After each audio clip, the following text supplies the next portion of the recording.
Bonjour tout le monde. On est témoin aujourd'hui du pire chaos au sein du gouvernement du Canada dans l'histoire moderne de notre pays. Le gouvernement du Canada perd le contrôle sous nos yeux et au pire moment. Aujourd'hui, quelques heures à peine avant que le ministre des Finances de Trudeau ne présente un budget d'automne qui devait pulvériser nos objectifs de déficit qui étaient déjà massifs. Elle a annoncé qu'elle n'avait plus confiance en Justin Trudeau comme Premier ministre du Canada. Les Canadiens qui s'inquiétaient déjà des 40 milliards de dollars imprudents de déficit imprudent annoncés par le gouvernement en printemps dernier étaient sur le point d'apprendre qu'ils étaient bien plus élevés que ça. Cela allait signifier une plus grande inflation et plus de risques pour notre économie, déjà à risque des grands tarifs des États-Unis. Pour poursuivre le chaos, pensons à ceci. Au moment où la ministre des Finances a démissionné, l'ordre de priorité publié sur le site Web du gouvernement signifiait que François-Philippe Champagne allait devenir instantanément le ministre des Finances. En fait, je pense que maintenant, M. François-Philippe Champagne est le ministre des Finances. Mais un journaliste l'a appelé, il a confirmé qu'il ne l'est pas. Donc, ce n'est pas lui. Prochainement, le poste va à Randy Boissonneau. Randy Boissonneau est le troisième sur la liste de précédents publié par le cabinet de Justin Trudeau. M. Boissonneau, les deux Randy, avait besoin de démissionner à cause d'un scandale où il a eu une fausse identité autochtone et il s'identifiait comme deux personnes pour avoir accès aux fonds gouvernementaux pour son entreprise, un scandale massif. Donc, qui est le ministre des Finances à ce moment? Tout est devenu hors de contrôle. Les dépenses et la bureaucratie incontrôlée ont fait doubler le coût du logement. Il y a 1400 campements de sans-abri qui ont envahi la seule province de l'Ontario. L'immigration incontrôlée a conduit à l'ouverture de camps de réfugiés dans des banlieues du Canada pour faire face à l'immigration incontrôlée. Le gouvernement admet qu'il y a jusqu'à 500 000 personnes au Canada en situation irrégulière ou illégale. La criminalité est incontrôlée et ça a envahi nos rues avec le double de crimes faits avec une arme. Les drogues et le désordre incontrôlé ajoutent au chaos. 47 000 personnes sont mortes des surdoses après que M. Trudeau a libéralisé les drogues dans nos rues. L'inflation est hors de contrôle. À cause de dépenses inflationnistes sous gouvernement, 2 millions de personnes doivent aller aux banques alimentaires, un nombre impensable il n'y a pas longtemps. Maintenant, nos banques alimentaires manquent de nourriture. Les dépenses incontrôlées ont doublé notre dette et ont fait grimper les taux d'intérêt. Il n'y a pas que Mme Freeland qui a perdu le contrôle par rapport à M. Trudeau. On a M. Fraser, le ministre des Logements, il démissionne en pleine crise de logement. La ministre des Finances a démissionné au beau milieu d'une crise économique ici au Canada. Donc, ça montre que Justin Trudeau a perdu le contrôle, mais il s'accroche au pouvoir. Tout ce chaos, toutes ces divisions, toutes ces faiblesses se produisent alors que notre plus grand voisin et plus proche allié nous impose des droits de douane de 25 % sous la direction d'un président récemment élu, doté d'un mandat fort et nouveau, un homme qui sait identifier la faiblesse. Et on voit la faiblesse au sein du gouvernement libéral. Freeland est le principal ministre de Justin Trudeau depuis 9 ans. Ce n'est pas n'importe quel ministre. C'est le vice-premier ministre du Canada.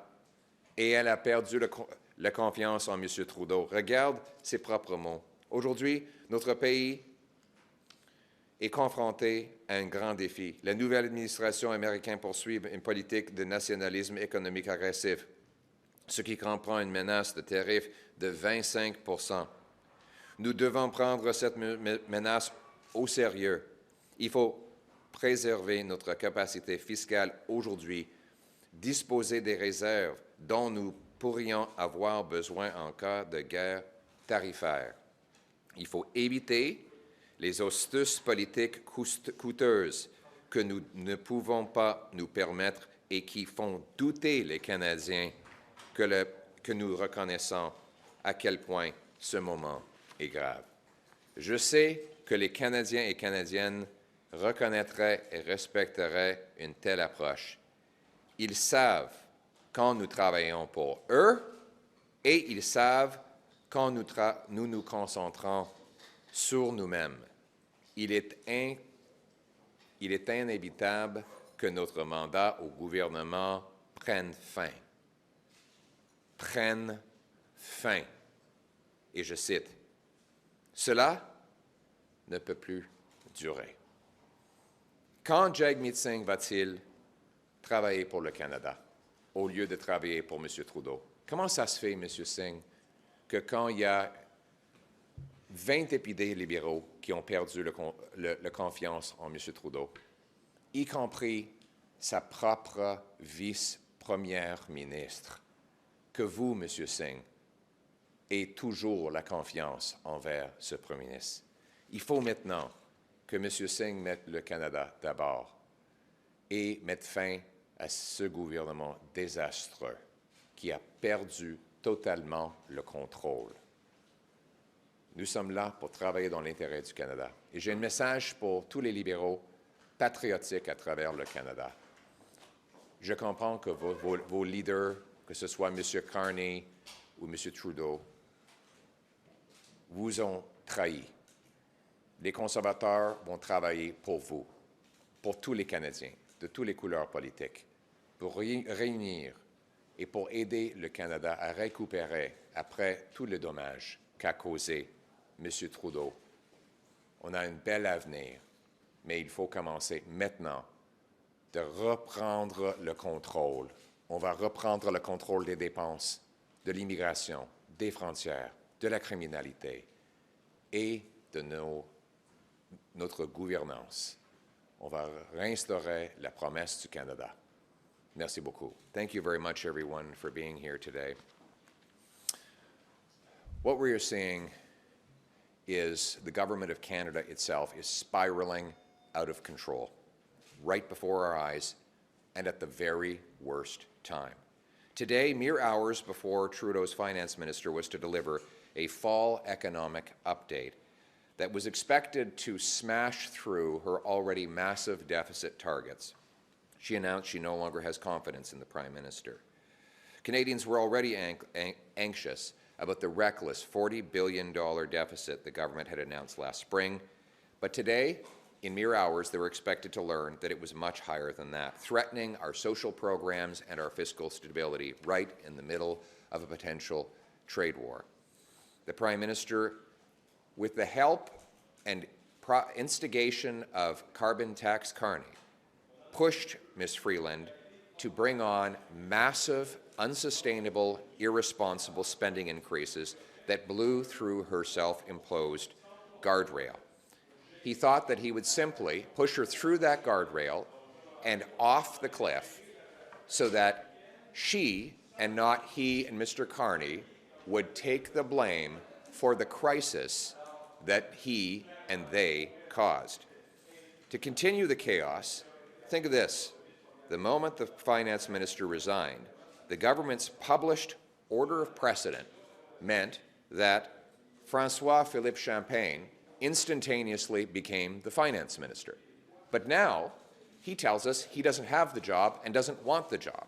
So it goes to the next minister who's on the published order of precedent, and that is Randy Boissonnault, more commonly known as the two Randys, the gentleman who had to resign because he falsely claimed he was Indigenous, falsely claimed that there were more than one Randy when it was all him and all in his head, and he is now technically our finance minister as we speak. We don't know for sure, though, if he'll still be finance minister in 3.5 hours when the scheduled fall economic update is expected to land. That update, by the way, is currently covered by a black blanket underneath a table. No one is allowed to look at it, even though journalists and parliamentarians showed up to read it in briefing rooms to this day, earlier today. So here we are. Everything is spiraling out of control. Out of control spending and bureaucracy has doubled housing costs, with 1,400 homeless encampments taking over Ontario alone. Out of control immigration has led to refugee camps opening in suburban Canada. And then we have 500,000 people in the country illegally, according to government estimates. Out of control crime overtakes our once tranquil streets, with gun crime having doubled. Out of control drugs and disorder add to the chaos, with 47,000 of our people dead of overdoses since Trudeau legalized drug laws, stopped enforcing them, and allowed limitless sums of fentanyl ingredients into our country. Out of control inflation has followed out of control money printing, which has sent out of control demand to our food banks, which are running out of food altogether. Out of control spending has doubled our national debt, boosted interest rates, and threatened our social programs. And it's not just Freeland who thinks this Prime Minister is out of control. Now, Housing Minister Sean Fraser has resigned in the middle of a housing crisis. The Minister is resigning, the Finance Minister is resigning in the middle of an economic crisis, and a fifth of his Liberal caucus has lost confidence in him. Justin Trudeau has lost control, and yet he clings to power. We cannot accept this kind of chaos, division, weakness while we're staring down the barrel of a 25% tariff from our biggest trading partner and closest ally, which, by the way, is headed by a newly elected president with a strong and fresh mandate, a man who can spot weakness from a mile away.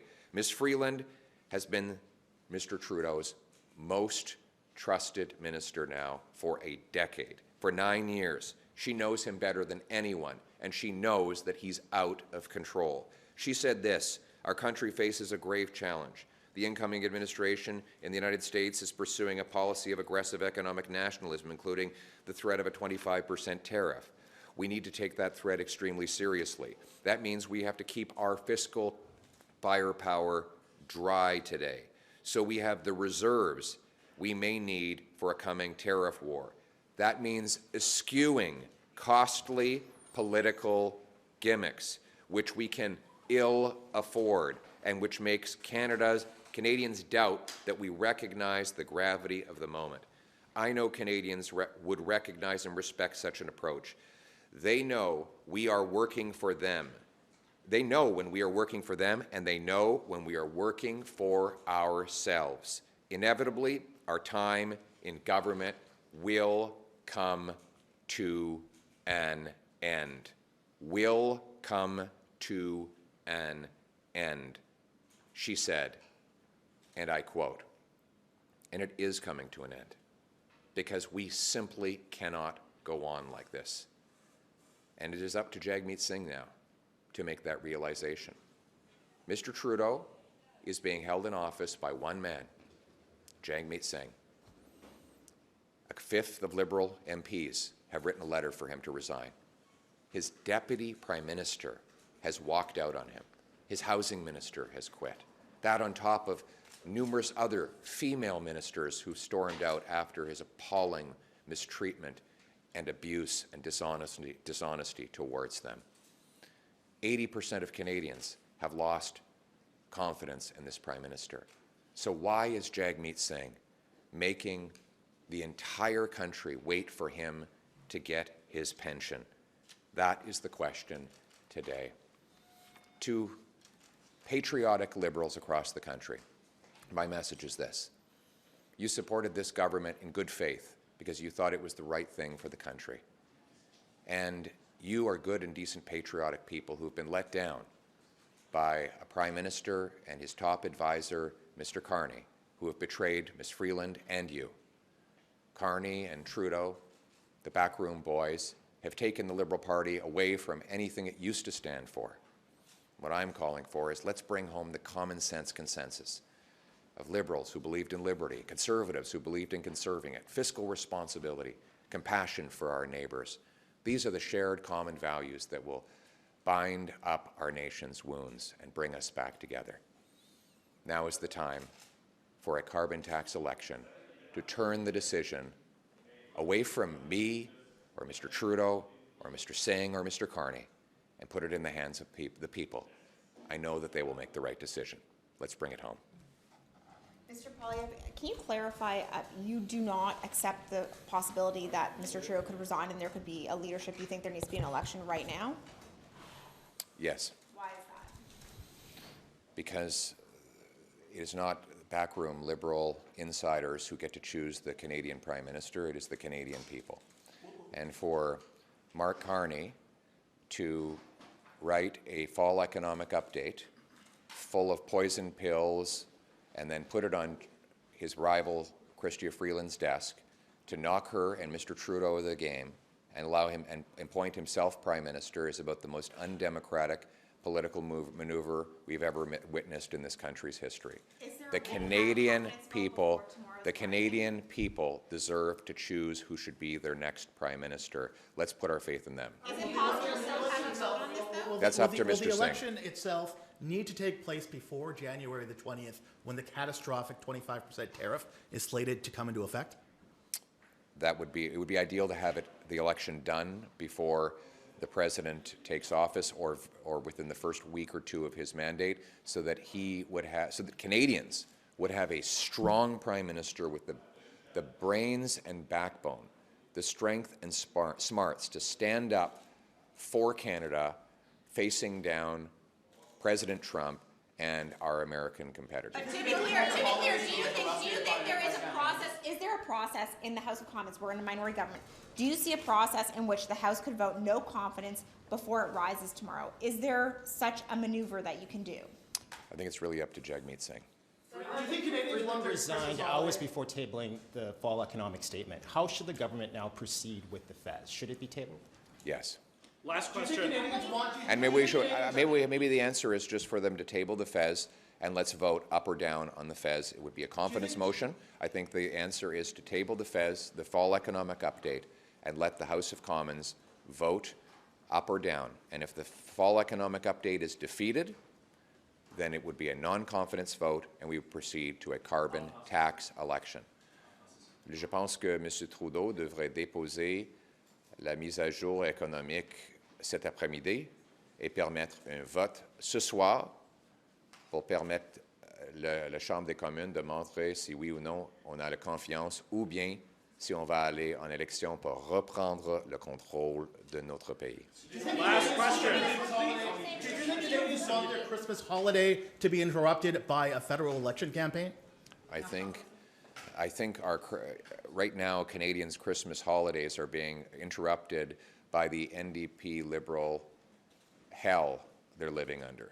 Lining up 2 million people at food banks, 1,400 homeless encampments, a doubling of gun crime, the worst inflation in 40 years, our 6 consecutive quarters of shrinking per capita GDP, $500 billion of investment leaving for the United States. Parents are tossing and turning at night because we have the most indebted households by far in the G7. That's the real hell that is interrupting people's Christmas spirit right now. And I think the best Christmas present we could give Canadians is to let them choose a new common sense conservative government that will bring home Canada's promise, so that anyone from anywhere can do anything. Hard work gets them a powerful paycheck and pension that buys affordable food, homes, and wonderful Christmas gifts to go under the tree. Thank you.